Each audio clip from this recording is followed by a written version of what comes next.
So yeah, thank you everybody for joining. I feel like we're kind of changing the tone a little bit now, moving from clowning to breathing, but you know, it's all about connection, so that's fine.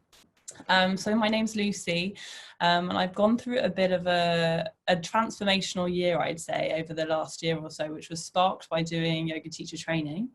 And then I ended up taking a sabbatical, which was kind of sparked by that. And I did my Reiki training. And I have to say, I've now quit my job in the middle of a pandemic, which for a lot of people would think was completely crazy. But I have to say that a lot of the power that I found to be able to make these life choices has come through some of the breathing practices that I've learned over the past few years. And breathing for me, if I'm perfectly honest, was never something I thought consciously about.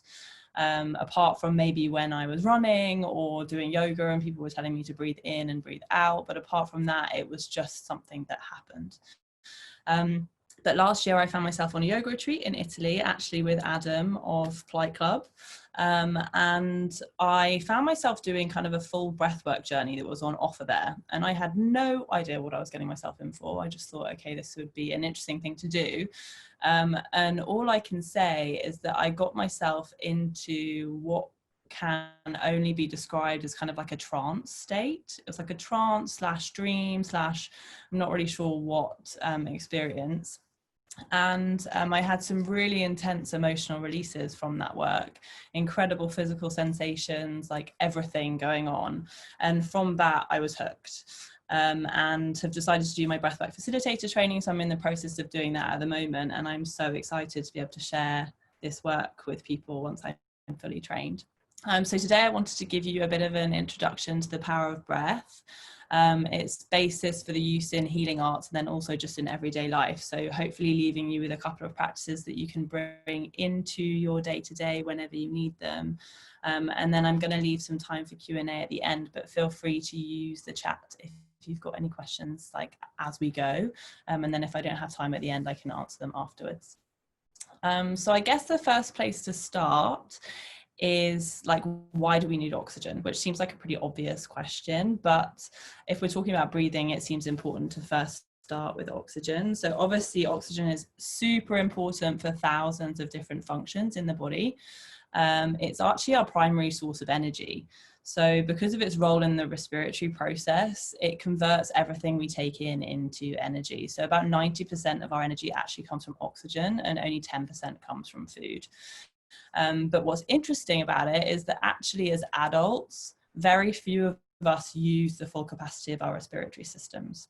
So what they found is that generally adults only use about 33% of the capacity of our lungs, which basically means that loads of us, myself included, spend most of our lives in a partial state of oxygen starvation.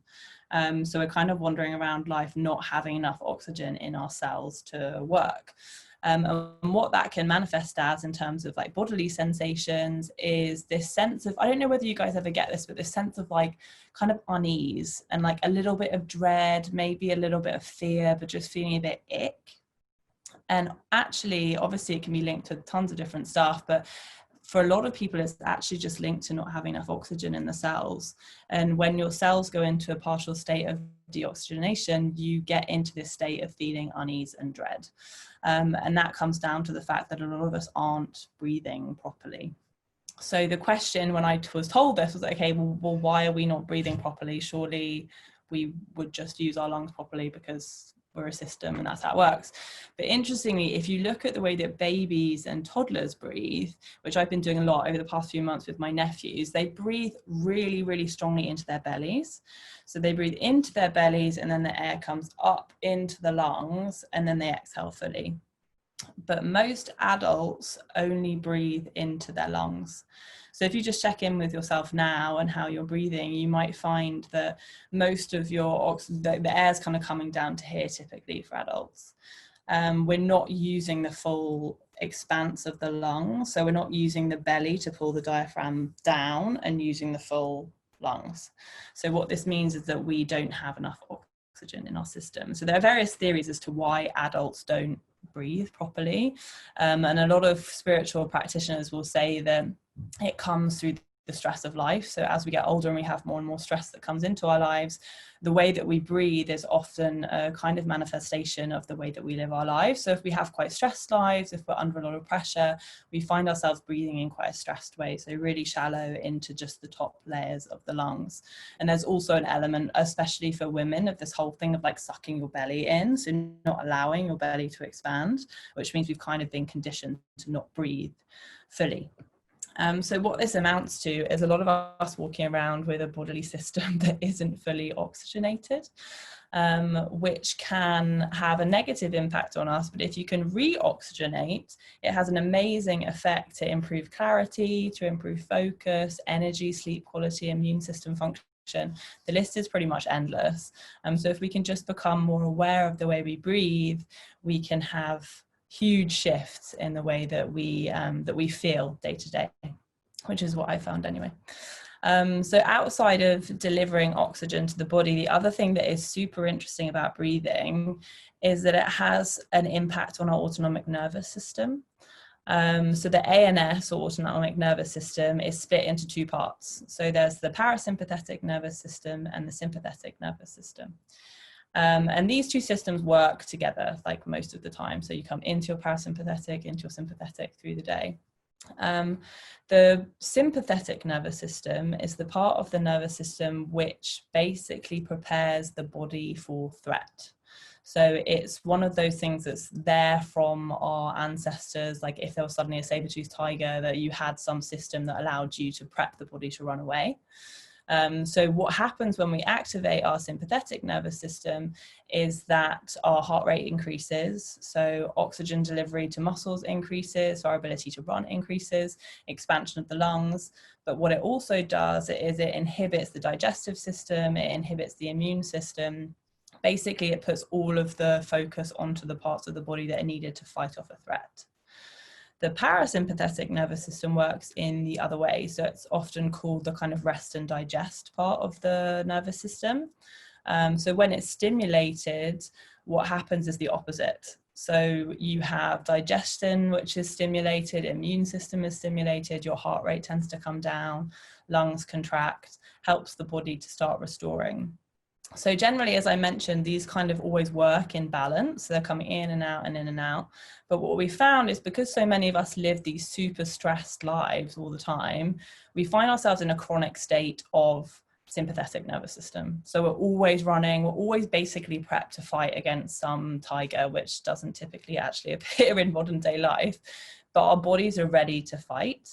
And what is amazing about breath is that we can allow ourselves and we can control coming back into the parasympathetic nervous system to help the body to restore, because it's actually really, really bad for our systems to be in a chronic state of stress, as I'm sure you all know. So just adding a couple of practices into your daily life in terms of how you can bring yourself into the parasympathetic nervous system is hugely powerful. So one of the easiest ways to feel the impact of breathing on the autonomic nervous system is to just do a quick exercise with the breath. So we're just going to do 30 seconds of two different types of breathing. So we're going to be breathing in through the nose and out through the mouth. And the first one we're going to do is we'll be breathing at a moderate rhythm. So breathing kind of in and out, in and out, in and out for about 30 seconds or so. So if you take that rhythm and starting now, breathing in through the nose, so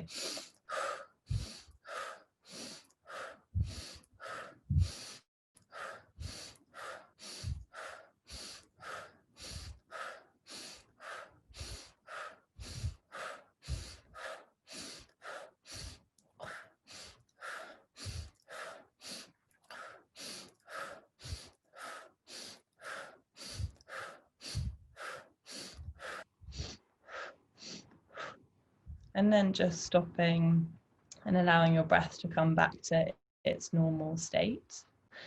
And just taking a second to notice how you feel. So maybe some of you feel a little bit dizzy, which can be an indication of all the oxygen coming into the system. Some of you might feel like adrenaline pumping, so cortisol starting to be released, feeling kind of ready to run, slightly pepped up. And the reason for those feelings of kind of energy coming back to you is by breathing in a really fast rhythm like that, you stimulate the receptors of the top layers of the lungs to go into the, yeah, dizzy, exactly. So that is all the oxygen coming into your system. And affecting the sympathetic nervous system. So you're in that state of like ready to go, like pepped up, stress, like that feeling of stress, basically. So that is a way of all like forcefully bringing on the stress response. If we do it the other way, so again for 30 seconds, and we'll be breathing in through the nose and out through the mouth, but much, much slower. So starting now.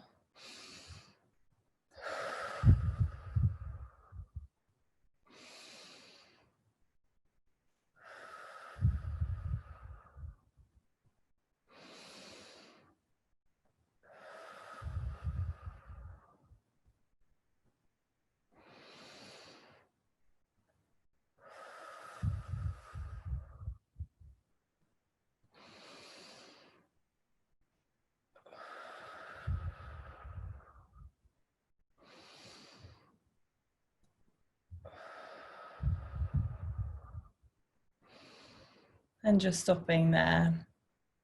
So again, taking a couple of seconds to notice how you feel having breathed for the same amount of time, but just with a different rhythm. And I'm hoping that that breath kind of left you feeling a little bit more relaxed. So maybe more peaceful, slightly less of that feeling of adrenaline coming into the system, feeling kind of energized, but in a more relaxed way, if that makes sense. And the reason that's great that you're feeling chilled. And the reason that that happens is by breathing slowly and more deeply, we breathe into the lower layers of the lungs. And in the lower layers of the lungs, there's a nerve called the vagus nerve, which actually is what stimulates the parasympathetic nervous system. So breathing deeply into the base of the lungs allows us to activate the parasympathetic nervous system and allow the body to come into that state of rest and restore. So that's one of the reasons why people say to take deep breaths when you're stressed out, is because it is a really, really neat way of bringing you from sympathetic nervous system, so stressed out, ready to go, into parasympathetic to calm you down. So it's quite a nice way of bringing yourself into a piece of calm if you're feeling super stressed out. So we've touched on the science piece, and I promise you will come into more breath practices shortly. But just quickly to touch on more of the kind of spiritual element of breathing. And over the last few years, we've noticed there is like a huge proliferation of books based on the science of breathing. And in spiritual practices, a lot of people are saying that science is kind of finally catching up to something which we've known for a long time in spiritual communities, and that is this power of breath. So this power of breath to bring us into different states of being. And interestingly, what they say when you do full breathwork journeys, so when you're breathing for a period of kind of just over an hour, what can happen is you can actually move yourself from being in your conscious state into your subconscious. So you can access your subconscious simply through breathing. And there are actually only 3 ways of doing this. So the 3 ways are some plant medicine, so people using ayahuasca and that type of thing, hypnotherapy, and breathwork.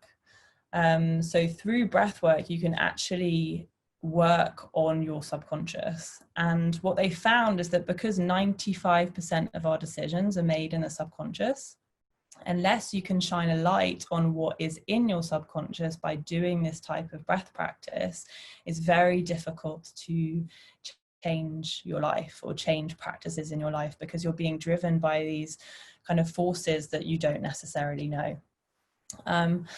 So the other thing I wanted to touch on briefly was meditation, because I think meditation, rightfully so, has become a huge trend and something which is hugely powerful, and something that I definitely recommend to do if you don't already have a meditation practice. But the difficulty with meditation is a lot of people get told, okay, you should just go sit, just go and like wake up in the morning and just sit and be like, oh, Zen, I'm sitting and not thinking of anything. But the reality is meditation is really hard. It's really hard, incredibly challenging. And for a lot of people, it's impossible to just sit, especially if you've just been running around and then suddenly sitting down. But interestingly, if you look at some of the more spiritual texts, so if you look at the 8 limbs of yoga, and I don't know how many of you are into yoga in the group, but the 8 limbs will kind of a guide effectively to get to what they call samadhi, so this state of enlightenment, of bliss. And one of the points is to get to meditation. So there are these 8 limbs that guide you through different practices that you can do to help you get to a state of meditation, which would then help you get to the state of enlightenment.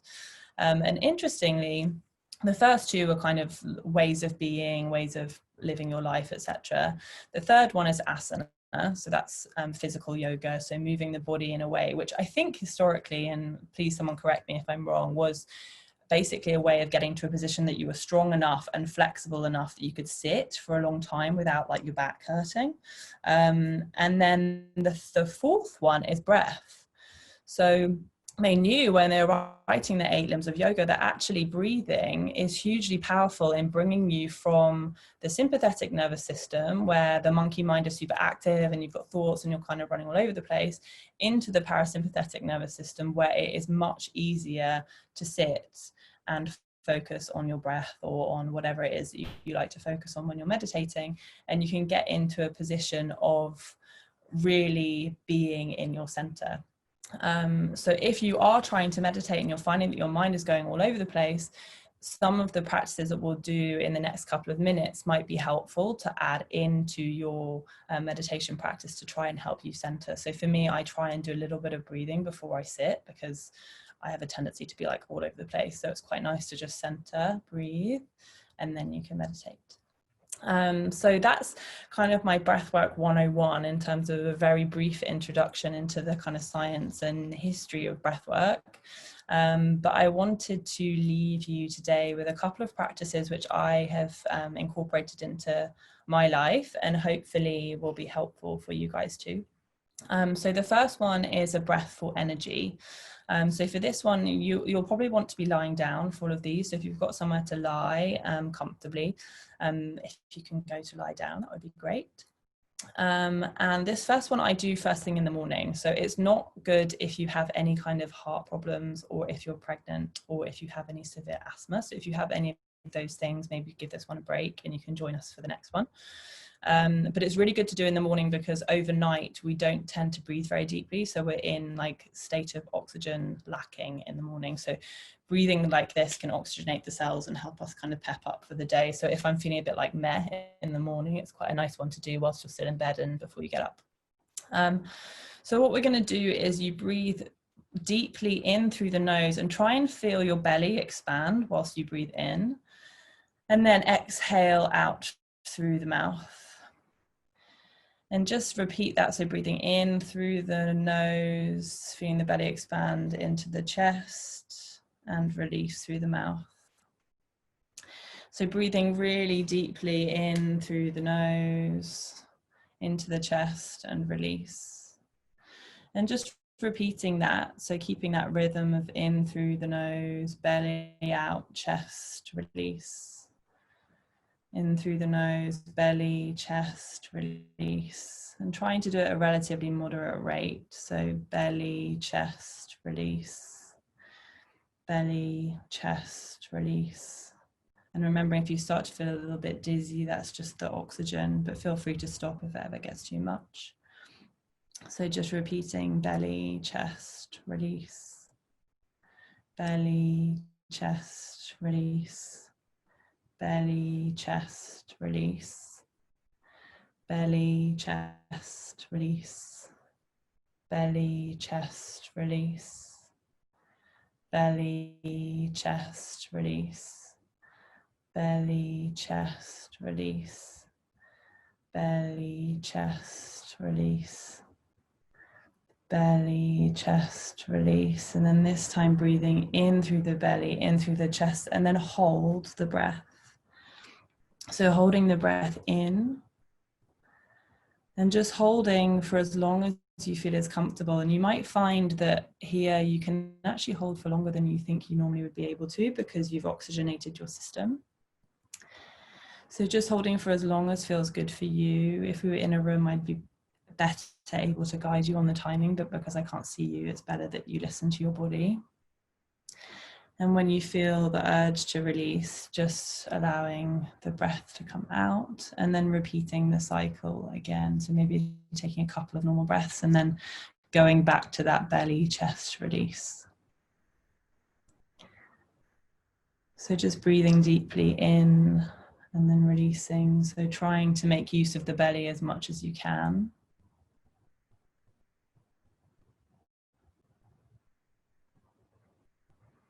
So feeling the oxygen maybe starting to tingle around the body. That's normal. Allowing all of the cells to oxygenate. Belly, chest, release. Belly, chest, release. And then coming again, the next one, inhaling in and holding.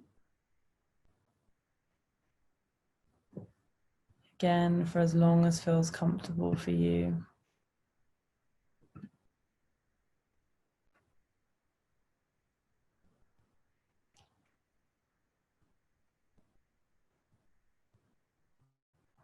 And whenever you feel the urge to release the breath, just coming back to your normal rhythm of breathing. And when you get to that point, maybe just taking a note of how you feel after having done that for a couple of minutes. So hopefully feeling a little bit more energized, like maybe some tingling around the body, feeling that all the parts of the body have been woken up. I find it quite nice to do in the morning because it feels like I've like fully woken up all my cells somehow, just through breathing. So just give it another 30 seconds or so in case anybody is still going. And then we will move on to the next one. But I'll just introduce the next one whilst we're waiting. So the next one is a breath for anxiety or for stress. So this is a really good one to do if you're at work and feeling stressed out, or if you're before a presentation, or any of those moments where you feel yourself getting like a bit pepped up. And the focus here is on exhalation. So we exhale for longer than we inhale. And the reason that we do that is that exhalation slows the heart rate. And again, it activates the parasympathetic nervous system. So for this one, it's hard for me to tell, but I'm hoping that you're all ready. And you can do this one lying down or sitting up, however you feel comfortable. For this one, we're going to breathe in through the nose for 5. So breathing in for 5, 4, 3, 2, 1. Hold for 5, 4, 3, 2, 1. Then exhale for 10, 9, 8, 7, 6, 5, 4, 3, 2, 1. Inhale for 5, 4, 3, 2, 1. Hold for 5, 4, 3, 2, 1. Release for 10, 9, 8, 7, 6, 5, 4, 3, 2, 1. Inhale for 5, 4, 3, 2, 1. Hold for 5, 4, 3, 2, 1. Release for 10, 9, 8, 7, 6, 5, 4, 3, 2, 1. Inhale for 5, 4, 3, 2, 1. Hold for 5, 4, 3, 2, 1. Release for 10, 9, 8, 7, 6, 5, 4, 3, 2, 1. And then just coming back to your normal breathing. And again, maybe just noticing how feel having done that practice? If there's any shift at all.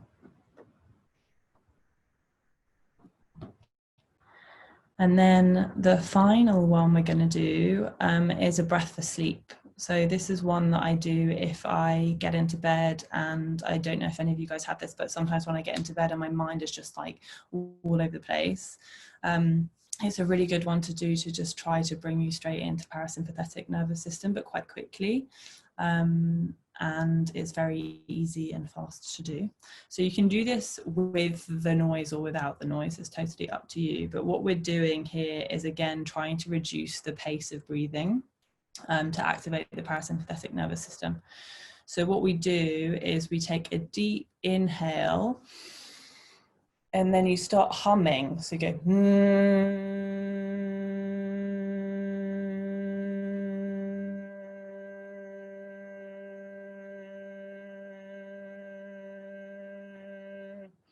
to the point where you feel like you have to inhale, and then you exhale and hum again.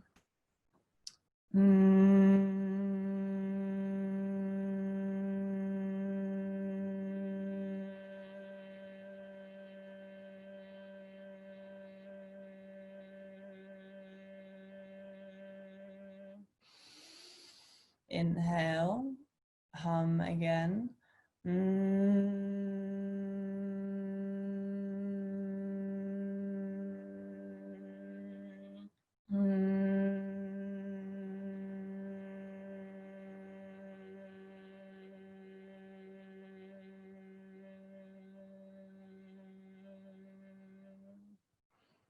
Inhale and release. So you can do that in bed, you can do that without the noise at work if you're stressed out or anywhere else, but it's just a really good way of reducing the number of breaths you take in a minute, which takes you straight into parasympathetic. So if I count the number of breaths that I do on a normal day in a minute, it can sometimes be like 19 or 20, which is indicative of being in your sympathetic nervous system. So anything over 15 is sympathetic generally.